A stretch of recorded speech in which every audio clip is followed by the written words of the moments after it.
Hi guys, Jeff here from TaT. Just want to share a bit of an interesting case we had in the workshop today.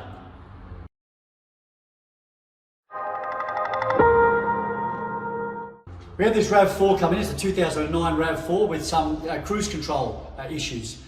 Or ABS even issues with the car. And interesting enough, we hit the TaT website as we always do to see if there's any other cases in there that are similar. And we found one here, but it came in with different symptoms. It came in with four-wheel drive light flashing on the most and a bumping sound coming from the rear. But interesting, in reading the fault, it came up with a fault code of C1299, interruption to four-wheel drive control. But again, having a look at it, and Gary Honan from Queensland, one of our members, put this case up some time ago, and we had the same issue with this car, but different symptoms.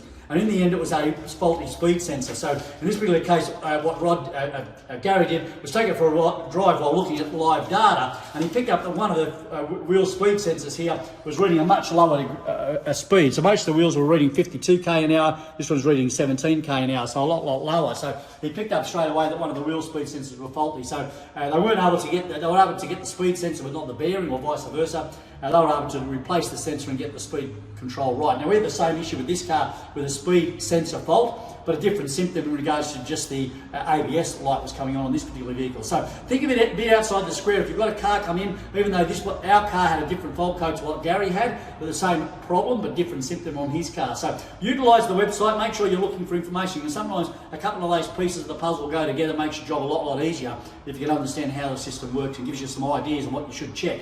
This particular case didn't overly help us, but it was certainly an interesting case to look at. Again, if you are a TaT member, make sure you're utilising those resources on the website and going in there and having a look at some of these repair solutions. We're adding 20 a fortnight onto the repair solutions, so there are always more and more there. Don't forget to go and look at them. So hopefully that's helped you out, and we'll see you next time.